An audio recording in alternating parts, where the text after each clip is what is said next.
जय हिंद दोस्तों। इंतज़ार करने वालों को सिर्फ उतना ही मिलता है जितना कोशिश करने वाले छोड़ देते हैं। चलिए इसी जोश और जुनून के साथ शुरू करते हैं आज की क्लास। और आज की क्लास में हम डिस्कस करेंगे जीके के इम्पोर्टेंट क्वेश्चन। दोस्तों जैसा कि आप सब जानते हैं हम डेली शाम को 8 बजे आर्मी स्पेशल क्लास करते हैं। सो आज की क्लास में हम 25 मोस्ट इम्पॉर्टेंट क्वेश्चन डिस्कस करेंगे। ये सभी इंपॉर्टेंट क्वेश्चन होंगे। चलिए शुरू करते हैं आज की क्लास। देखिएगा क्वेश्चन नंबर फर्स्ट आपकी स्क्रीन पर है, साथ में आंसर देने की कोशिश करिएगा। चलिए क्वेश्चन नंबर फर्स्ट का आंसर करेंगे। आपको बताना है कोसी परियोजना किस राज्य में स्थित है। मोस्ट इंपॉर्टेंट क्वेश्चन है, 2020 के एग्जाम में पूछा गया क्वेश्चन है। चलिए क्वेश्चन नंबर फर्स्ट का आंसर करेंगे। आपको बताना है कोसी परियोजना किस राज्य में स्थित है। जल्दी से आंसर करिएगा और आप लोग अपना स्कोर कमेंट बॉक्स में बताइएगा कि आपके 25 में से कितने क्वेश्चन राइट निकले। चलिए क्वेश्चन नंबर फर्स्ट की अगर हम बात करें, राइट आंसर क्या होगा। Option number C correct answer होगा, Bihar. Yes, option number C correct answer है दोस्तों। कोसी परियोजना किस राज्य में स्थित है, बिहार में स्थित है। Option number C correct answer होगा। अब देखिए यहाँ पर एक क्वेश्चन और पूछा जा सकता है, किस नदी पर है, तो आप लोग याद रखिएगा कोसी नदी पर है। चलिए अगला क्वेश्चन देखते हैं। क्वेश्चन नंबर 2 काफी अच्छा क्वेश्चन है। आपको बताना है वर्ल्ड बैंक इसका हेडक्वार्टर कहां पर स्थित है। चलिए क्वेश्चन नंबर 2 का सभी लोग जल्दी से आंसर करिएगा। आपको बताना है विश्व बैंक कहां पर स्थित है दोस्तों। इसका right answer option number D होगा, Washington DC. Yes, option number D correct answer है। आप लोग याद रखिएगा विश्व बैंक इसका मुख्यालय कहां पर स्थित है, वॉशिंगटन डीसी, अमेरिका में। दोस्तों अगर हम विश्व बैंक की बात करें, स्थापना आपसे एग्जाम में पूछ सकते हैं, तो आप लोग याद रखिएगा 1944 में इसकी स्थापना हुई थी। और वर्तमान में इसके प्रेसिडेंट कौन है, डेविड मालपास। यस दोस्तों, डेविड मालपास ये वर्तमान में वर्ल्ड बैंक के प्रेसिडेंट हैं। चलिए अगला क्वेश्चन देखते हैं। देखिएगा क्वेश्चन तो काफ़ी अच्छा है। आपको बताना है सेना दिवस कब मनाया जाता है। चलिए क्वेश्चन नंबर 3 के लिए सभी लोग आंसर करेंगे। आपको बताना है सेना दिवस कब मनाया जाता है। ऑप्शन नंबर ए 8 अक्टूबर, ऑप्शन नंबर बी 9 जनवरी, option number C none of the जिनमें से कोई नहीं, ऑप्शन नंबर डी है 1 मई। चलिए दोस्तों इसका आंसर करिएगा। देखिए आपके एग्जाम में जीके का इंपॉर्टेंट रोल है, आप लोग भी जानते होंगे, इसीलिए जो क्वेश्चन आए उसे आप लोग नोट डाउन कर सकते हैं। चलिए क्वेश्चन का आंसर बताइएगा। आपको बताना है सेना दिवस कब मनाया जाता है। इसका राइट आंसर क्या होगा दोस्तों। इसका करेक्ट आंसर होगा option number C none of the जिनमें से कोई नहीं है। Option number C correct answer है, क्योंकि दोस्तों आप लोग याद रखिएगा हर वर्ष सेना दिवस 15 जनवरी को मनाया जाता है, इसीलिए option number C correct answer होगा। चलिए अगला क्वेश्चन देखते हैं। चलिए बताने की कोशिश करिएगा चंद्रप्रभा वन्य प्राणी संरक्षण कहाँ पर स्थित है। ये भी इंपॉर्टेंट क्वेश्चन है। Option number A Bharatpur, option number B Bastar, option number C Mailapatta, option number D Banaras. चलिए जल्दी से आंसर करिएगा, फिर हम इसका करेक्ट आंसर भी जानेंगे। दोस्तों अगर हम इस क्वेश्चन की बात करें, correct answer option number D होगा Banaras. Yes, option number D correct answer है। आप लोग याद रखिएगा सभी लोग चंद्रप्रभा वन्य प्राणी संरक्षण ये दोस्तों बनारस के पास चंदौली है, वहीं पर स्थित है। Option number D correct answer होगा। चलिए अगला क्वेश्चन का आंसर बताएंगे। आपको बताना है खाद्य और कृषि संगठन इसकी स्थापना किस सन में हुई थी। ये भी इंपॉर्टेंट क्वेश्चन है। चलिए दोस्तों बताने की कोशिश करिएगा। देखिए अगर हम इस क्वेश्चन की बात करें, करेक्ट आंसर होगा ऑप्शन नंबर डी 1945 में। Yes, option number D correct answer है। आप लोग याद रखिएगा खाद्य और कृषि संगठन इसकी स्थापना 1945 में हुई थी। कहाँ पर हुई थी, कनाडा में हुई थी। ये भी आप लोग याद रखिएगा। अब दोस्तों अगर हम खाद्य और कृषि संगठन की बात करें, इसका हेडक्वार्टर आपको कहाँ पर देखने को मिलेगा। आप लोग याद रखिएगा इसका जो मुख्यालय है वो रोम इटली में स्थित है। चलिए अगला क्वेश्चन देखते हैं। दोस्तों ये सभी आर्मी के लेवल के क्वेश्चन है, इसी प्रकार से आपके एग्जाम में क्वेश्चन पूछे जाते हैं, बल्कि इनमें से कुछ क्वेश्चन ऐसे भी हैं जो आपके एग्जाम में पूछे गए हैं, इसीलिए सभी इंपॉर्टेंट क्वेश्चन आप लोग ध्यान से क्लास देखिएगा और क्लास को पूरा देखने की कोशिश करेंगे। चलिए दोस्तों इसका आंसर करेंगे। आपको बताना है आईटीबीपी इसकी स्थापना कब हुई थी। पहली बात तो आप लोग से एग्जाम में क्वेश्चन पूछ सकते हैं कि आईटीबीपी का पूर्ण रूप क्या है, तो आप लोग याद रखिएगा भारत तिब्बत सीमा पुलिस। अब आपको बताना है इसकी स्थापना किस सन में हुई थी। इसका राइट आंसर होगा ऑप्शन नंबर बी 1962 में। Yes, option number B correct answer है दोस्तों। आईटीबीपी की स्थापना 1962 में हुई थी। Option number B correct answer होगा। चलिए अगला क्वेश्चन काफ़ी अच्छा क्वेश्चन है। आपको बताना है देव समाज, इसके संस्थापक कौन थे? चलिए दोस्तों जल्दी से आंसर करेंगे सभी लोग। देव समाज के आपको संस्थापक बताने हैं। ऑप्शन दिए गए हैं। ऑप्शन नंबर ए है Shiv Narayan Agnihotri, option number B है Raja Ram Mohan Roy, option number C है Dayanand Saraswati, option number D की अगर हम बात करें तो ऑप्शन नंबर डी है सुरेंद्र नाथ बनर्जी। चलिए बताने की कोशिश करिएगा। आपको बताना है देव समाज के संस्थापक कौन है। दोस्तों इसका राइट आंसर होगा option number A Shiv Narayan Agnihotri. Yes, option number A correct answer. आप लोग याद रखिएगा देव समाज, इसकी स्थापना किसने की थी? शिव नारायण अग्निहोत्री ने की थी। Option number A correct answer होगा। चलिए अगला क्वेश्चन अगर हम देखते हैं तो बताइएगा लोकसभा के अध्यक्ष का चुनाव किसके द्वारा किया जाता है? ये भी इंपॉर्टेंट क्वेश्चन है, पॉलिटी से क्वेश्चन है दोस्तों, आपके एग्जाम में आने के चांसेस हैं।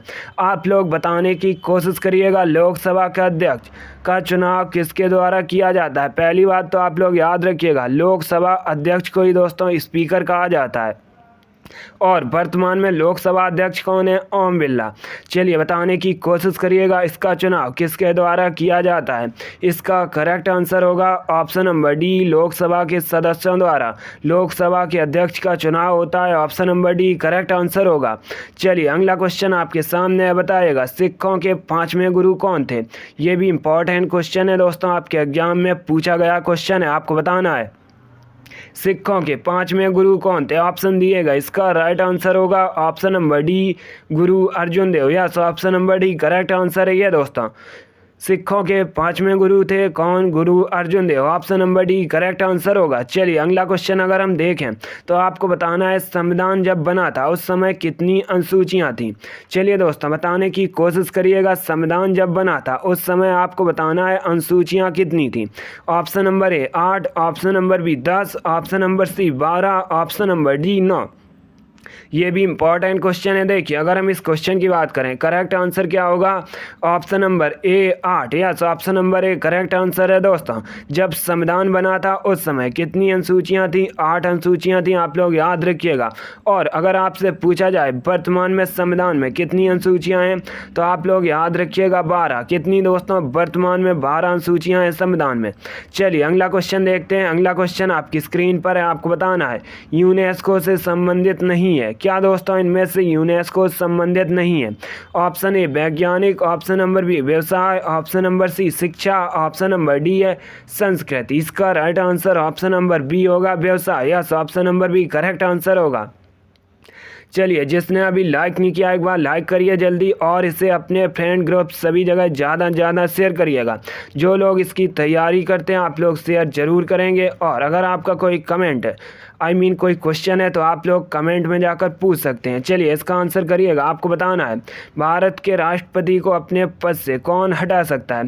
दोस्तों अगर हम भारत के राष्ट्रपति की बात करें वर्तमान में कौन है? रामनाथ कोविंद हैं। और पहले भारत के राष्ट्रपति कौन थे? डॉक्टर राजेंद्र प्रसाद। अब आपको बताना है भारत के राष्ट्रपति को पद से कौन हटा सकता है। इसका राइट आंसर होगा option number D parliament. Yes, option number D correct answer है दोस्तों। भारत के राष्ट्रपति को पद से कौन हटा सकता है? भारत की संसद। Option number D correct answer होगा। चलिए अगला क्वेश्चन आपके सामने है, बताएगा संयुक्त राष्ट्र संघ के महासचिव की अवधि कितनी होती है। दोस्तों पहली बात तो आप लोग याद रखिएगा, आपसे एग्जाम में पूछ सकते हैं कि वर्तमान में संयुक्त राष्ट्र संघ के महासचिव कौन है। तो आप लोग याद रखिएगा एंटोनियो गुटेरेस। कौन? Antonio Guterres. ये दोस्तों वर्तमान में संयुक्त राष्ट्र संघ के महासचिव हैं। अब आपको बताना है इनके जो कार्य वो होता है दोस्तों, इनकी जो अवधि होती है पद की वो कितनी होती है। जल्दी से आंसर करेंगे। क्वेश्चन आपके सामने देखिए अगर हम इस क्वेश्चन की बात करें तो राइट आंसर क्या होगा? ऑप्शन नंबर बी होगा दोस्तों। इनका जो कार्यकाल होता है वो 5 वर्ष का होता है। Option number B correct answer होगा। चलिए अगला क्वेश्चन आपके सामने बताएगा कंबोडिया के अंकोर वाट मंदिर में किस देवता की पूजा की जाती है या किस देवता से संबंधित है। पहली बात तो आप लोग याद रखिएगा ये जो अंकोर वाट मंदिर है कहाँ पर स्थित है? कंबोडिया में स्थित है। अब आपको बताना है किस देवता को समर्पित है। दोस्तों इसका राइट आंसर होगा ऑप्शन नंबर बी भगवान Vishnu. Yes, option number B correct answer होगा। चलिए अगला क्वेश्चन देखते हैं। अगला क्वेश्चन आपके सामने है, मोस्ट इंपॉर्टेंट क्वेश्चन है, पॉलिटी का क्वेश्चन है। आपको बताना है यदि राष्ट्रपति और उपराष्ट्रपति दोनों के पद खाली हों तो दोस्तों बताइएगा राष्ट्रपति पद कौन संभालेगा। Option number A speaker, option number B प्रधानमंत्री, ऑप्शन नंबर सी मुख्य न्यायाधीश, option number D none of these, इनमें से कोई नहीं। ये क्वेश्चन तो काफ़ी अच्छा क्वेश्चन आपके एग्जाम में आने के चांसेस हैं, क्योंकि आप लोग भी जानते हैं जो क्वेश्चन होते हैं वो एग्जाम में कई बार रिपीट होते हैं। चलिए दोस्तों बताने की कोशिश करिएगा, यदि राष्ट्रपति और उपराष्ट्रपति दोनों के पद खाली हैं तो जो राष्ट्रपति का पद है वो कौन संभालेगा। इसका राइट आंसर होगा ऑप्शन नंबर सी मुख्य न्यायाधीश। Yes, option number C correct answer होगा। वर्तमान में भारत के मुख्य न्यायाधीश कौन है, आप लोग याद रखिएगा NV रमन्ना। कौन दोस्तों, NV रमन्ना, ये वर्तमान में भारत के मुख्य न्यायाधीश हैं। चलिए अगला क्वेश्चन आपके सामने बताइएगा, हमारे सौर परिवार में नीला ग्रह किसे कहते हैं। ज्योग्राफी से क्वेश्चन है, काफ़ी इजी क्वेश्चन है, आप लोग इसका तो आंसर दे ही सकते हैं और सभी ने राइट आंसर दिए हैं। बहुत अच्छे दोस्तों, वेरी गुड। इसका राइट आंसर क्या होगा, option number D correct answer होगा पृथ्वी को। पृथ्वी को दोस्तों नीला ग्रह के नाम से भी जाना जाता है। Option number D correct answer होगा। और अगर आपसे एग्जाम में क्वेश्चन पूछा जाए लाल ग्रह किसे कहा जाता है तो आप लोग याद रखिएगा मंगल को। यस, मंगल को लाल ग्रह के नाम से जानते हैं। चलिए अगला क्वेश्चन आपके सामने है, फिर से पॉलिटी से क्वेश्चन है, बताइएगा समान आचार संहिता की चर्चा किस आर्टिकल में की गई है। दोस्तों आपको बताना है ये जो समान आचार संहिता है इसकी चर्चा किस अनुच्छेद में की गई है। ऑप्शन दिए गए, ऑप्शन नंबर ए अनुच्छेद 44, ऑप्शन नंबर बी अनुच्छेद 42, ऑप्शन नंबर सी अनुच्छेद 46, ऑप्शन नंबर डी अनुच्छेद 51। इसका राइट आंसर होगा ऑप्शन नंबर ए अनुच्छेद 44। Yes, option number A correct answer होगा। चलिए अगला क्वेश्चन देखते हैं, देखिएगा सभी लोग बताएंगे, ये भी क्वेश्चन आपके एग्जाम में पूछा हुआ क्वेश्चन है। आपको बताना है मिशनरी ऑफ चैरिटी किस शहर में स्थित है। चलिए सभी लोग जल्दी से बताने की कोशिश करिएगा, मिशनरी ऑफ चैरिटी आपको बताना है किस शहर में स्थित है। ए चेन्नई में, बी कोलकाता में, सी नई दिल्ली में या डी रांची में। इसका राइट आंसर होगा option number B Kolkata. Yes, option number B correct answer है दोस्तों। मिशनरी ऑफ चैरिटी कहाँ पर स्थित है, कोलकाता में स्थित है। Option number B correct answer होगा। कोलकाता पश्चिम बंगाल की राजधानी है, हुगली नदी किनारे बसा हुआ शहर है, आप लोग याद रखिएगा। चलिए अगला क्वेश्चन देखते हैं, बताइएगा ये दोस्तों साइंटिस्ट थे कौन, स्टीफन हॉकिंस, ये किस देश के निवासी थे। चलिए आप लोग बताने की कोशिश करेंगे, आप लोगों ने भी इनका नाम सुना होगा। आपको बताना है स्टीफन हॉकिंस किस देश के निवासी थे। A Britain, B America, C Canada या डी जर्मनी। इसका राइट आंसर क्या होगा, बहुत अच्छे, वेरी गुड दोस्तों। इसका right answer option number A होगा Britain. Yes, option number A correct answer है। ये ब्रिटेन के रहने वाले थे कौन, स्टीफन हॉकिंस। ये एक दोस्तों प्रख्यात वैज्ञानिक थे, सभी लोग याद रखिएगा। अब देखिए अगर हम ब्रिटेन की बात करें, ब्रिटेन इसकी राजधानी लंदन है, किस महाद्वीप के अंतर्गत आता है, यूरोप महाद्वीप के अंतर्गत आता है। चलिए अगला क्वेश्चन देखते हैं, अगला क्वेश्चन आपके सामने है, बताइएगा पीसा झुकी हुई मीनार किस देश में स्थित है। ये भी इंपॉर्टेंट क्वेश्चन है दोस्तों, बताने की कोशिश करिएगा, नहीं आएगा आपको बताया जाएगा, बट आप लोग एक बार ऑप्शन को पढ़ेंगे, आंसर दीजिएगा, फिर राइट हो या रॉन्ग आप लोग आंसर करेंगे, नहीं आएगा आपको बताया जाएगा। और जो क्वेश्चन ना आए उसे आप लोग नोट डाउन करिएगा। फिर देखिए आपकी तैयारी कितनी अच्छी होती है। सभी लोग क्लास को डेली लाइव ज्वाइन करने की कोशिश करिएगा। आपकी आर्मी की स्पेशल क्लास डेली शाम को 8 बजे होती है, तो आप लोग टाइम को याद रखेंगे, डेली लाइव क्लास ज्वाइन करने की कोशिश करेंगे। और अगर आपका कोई क्वेश्चन है तो आप लोग कमेंट बॉक्स में जाकर पूछ सकते हैं और आप लोग बताइएगा कि आपके 25 में ऐसे कितने क्वेश्चन राइट किए। चलिए आंसर करेंगे, आपको बताना है पीसा झुकी हुई मीनार किस देश में स्थित है, तो राइट आंसर होगा option number C Italy. Yes, option number C correct answer है दोस्तों। पीसा झुकी हुई मीनार कहाँ पर स्थित है, इटली में स्थित है, option number C correct answer होगा। अब देखिए अगर हम इटली की बात करें, राजधानी रोम है, आप लोग जानते ही होंगे, याद रखिएगा किस महाद्वीप के अंतर्गत आता है ये दोस्तों, यूरोप महाद्वीप के अंतर्गत आता है। चलिए अगला क्वेश्चन आपके सामने है, कंप्यूटर से क्वेश्चन है, आपको बताना है इंटरनेट में www इसका पूर्ण रूप क्या होगा, फुल फॉर्म बताना आपको। ये तो इजी क्वेश्चन है, आप लोग आंसर दे ही सकते हैं, बहुत अच्छे दोस्तों, वेरी गुड। इसका राइट आंसर क्या होगा, देखिए इसका राइट आंसर होगा option number B world wide web. Yes, option number B correct answer होगा। चलिए अगला क्वेश्चन देखते हैं, देखिएगा अगला क्वेश्चन आपके सामने, आपको बताना है निक्स ओलंपिया नामक पर्वत ये किस ग्रह पर स्थित है। चलिए दोस्तों जल्दी से इसका आंसर करेंगे, क्वेश्चन तो काफ़ी अच्छा है, आपको बताना है निक्स ओलंपिया नामक पर्वत ये किस ग्रह पर है? इसका right answer option number B होगा Mangal. Yes, option number B correct answer है। आप लोग याद रखिएगा, निक्स ओलंपिया नामक पर्वत यह दोस्तों मंगल ग्रह पर स्थित है। Option number B correct answer होगा। अब देखिए, अगर हम मंगल की बात करें, अभी मैंने आपको बताया था इसे लाल ग्रह के नाम से भी जाना जाता है। इसके दो उपग्रह हैं, नाम आपसे एग्जाम में पूछ सकते हैं, डीमोस और फोबोस। ये दोस्तों मंगल ग्रह के उपग्रह हैं। चलिए अगला क्वेश्चन देखते हैं। देखिएगा, अगला क्वेश्चन आपके सामने बताइएगा, अर्थशास्त्र का जनक किसे कहा जाता है? ये क्वेश्चन मैंने आपको पहले भी बताया है। जो लोग क्लास को पहले देखते थे वो इसका आंसर दे सकते हैं। आपको बताना है अर्थशास्त्र का जनक किसे कहा जाता है। इसका right answer option number A होगा दोस्तों, Adam Smith. Yes, option number A correct answer है।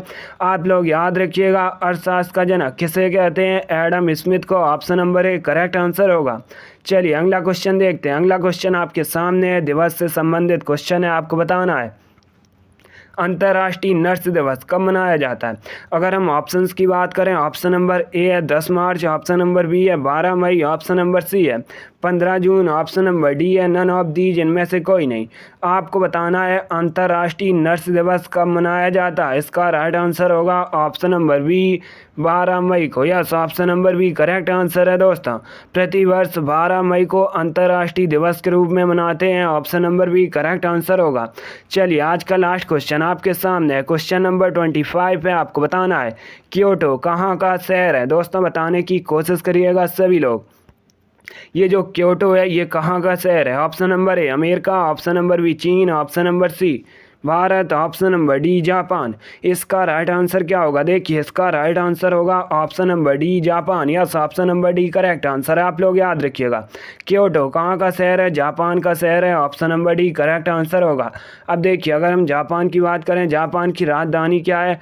टोक्यो है। सभी लोग याद रखिएगा, किस महाद्वीप के अंतर्गत आता है? ये दोस्तों एशिया महाद्वीप के अंतर्गत आता है। और अपना देश भारत ये भी किस महाद्वीप के अंतर्गत आता है? एशिया महाद्वीप के अंतर्गत आता है। विश्व का सबसे बड़ा महाद्वीप कौन सा है? एशिया। आप लोग इतना याद रखिएगा। चलिए दोस्तों, आज की क्लास में हमने जीके के 25 मोस्ट इंपॉर्टेंट क्वेश्चन डिस्कस किए with extra fact. I hope आप सभी को ये क्वेश्चन पसंद आए होंगे। सो लाइक करिए, शेयर करिए। चैनल पर नए हैं तो चैनल को सब्सक्राइब करिए, बेल आइकन को प्रेस कीजिए ताकि सभी नोटिफिकेशन आप तक पहुंच सकें। आपकी डेली आर्मी स्पेशल क्लास शाम को 8 बजे होती है। आप लोग टाइम को याद रखेंगे और लाइव क्लास ज्वाइन करने की कोशिश करिएगा। चलिए दोस्तों, क्लास पसंद आए तो लाइक करेंगे, शेयर करेंगे। चैनल पर नए हैं तो चैनल को सब्सक्राइब करिएगा, बेल आइकन को प्रेस कीजिए ताकि सभी नोटिफिकेशन आप तक पहुंच सकें। और हाँ, आप लोग अपना स्कोर कमेंट बॉक्स में ज़रूर बताइएगा कि आपने 25 में से 25 में से कितने क्वेश्चन राइट किए। चलिए इसी के साथ मैं आपको मिलूँगा अगली क्लास में। चलिए, thank you guys, thank you for watching. God bless you all. जय हिंद, जय भारत, वंदे मातरम।